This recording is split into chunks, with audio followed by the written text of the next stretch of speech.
नमस्कार, मैं हूं संजीव कुमार और आप देख रहे हैं B4Print.in।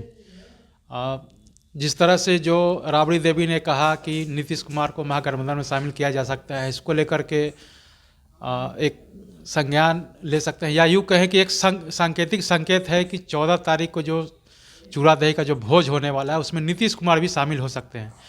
तो हम जानते हैं भाजपा के जो प्रवक्ता हैं शमीम जी, प्रोफेसर शमीम जी हैं, शमशी जी। पहले तो B4Print में आपका स्वागत है जी। नमस्कार। जिस तरह से जो खबरें जो छनके आ रही हैं कि इस बार जो मकर संक्रांति का जो भोज होगा, जो राबड़ी आवास पे होने वाले हैं, उसमें नीतीश कुमार भी शामिल होंगे, इसके बारे में क्या कहना है? देखिए, ये तो नॉर्मल चीज़ है कि जब कोई पर्व त्यौहार होता है या कोई शादी ब्याह होता है, कोई श्राद्ध होता है, तो इसमें तो लोग एक दूसरे के यहाँ जाते ही हैं। तो इसमें कौन ऐसी बात है? इसमें कोई ऐसी बात नहीं है। लोग एक दूसरे को मुबारकबाद देते हैं। राजनीतिक प्रतिद्वंदिता अलग है और व्यक्तिगत रिलेशन अलग है। तो कोई अगर किसी के शादी में जा रहा है तो इसको, किसी के श्राद्ध में जा रहा है, किसी त्यौहार में जा रहा है, तो इसको इस पर स्पेकुलेशन करने का कोई मतलब नहीं है।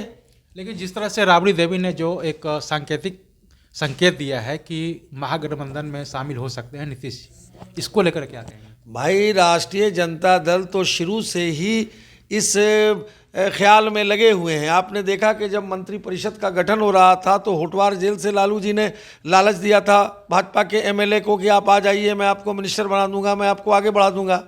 तो सवाल है कि ये तो लगे ही हुए हैं इस तरह के कि कोई ऐन कैन प्रकारैन हम जो है सत्ता पे काबिज हो जाएं और फिर वही जो रूल ऑफ जंगल था उसी तरह का जो है तमाशा हम करें। लेकिन बिहार की जनता ने डेवलपमेंट और विकास के नाम पर वोट दिया है और विकास और डेवलपमेंट को आगे बढ़ाने के लिए जो एनडीए सरकार है वो पूरी मजबूती के साथ काम कर रही है। और मुझे लगता है कि पूरे 5 साल स्टेबिलिटी के साथ एनडीए सरकार चलेगी।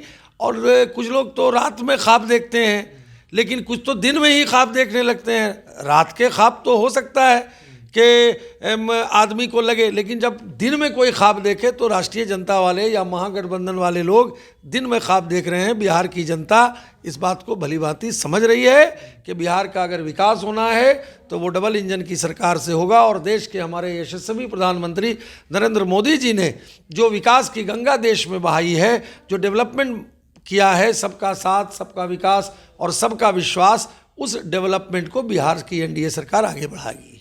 जिस तरह से जो संकेत हम आ रहे हैं कि इस बार जो मकर संक्रांति होने के बाद जो बीजेपी है वो विपक्ष में बैठने वाले हैं, जितने भी मंत्री हैं अब सब विपक्ष में बैठेंगे, ऐसा कोई कयास लगा रहा है आरजेडी के द्वारा? भाई, मैंने क्या कहा कि कयास लगाते रहें।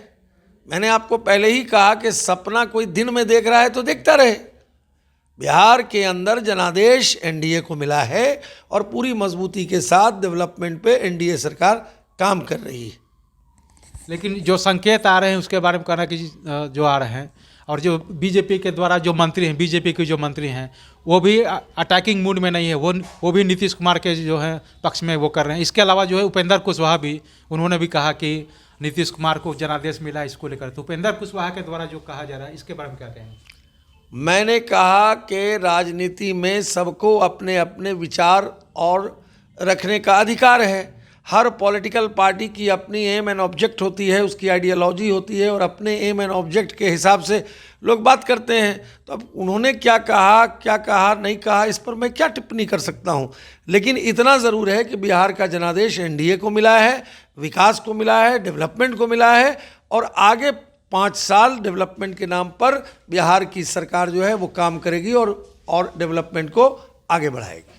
10 तारीख को जो है जदयू की जो है राज्य कार्यकारिणी की बैठक होने वाली है, इसको लेकर के भी किया जा रहा है। उसमें भी कयास यही लगा जा रहा है कि हो सकता है ये जिस तरह से अरुणाचल प्रदेश में जो बीजेपी ने किया, इसका बदला भी लिया जा सकता है इसमें। जो पहले तो आप करेक्ट कर लें कि हमारा गठबंधन बिहार में है।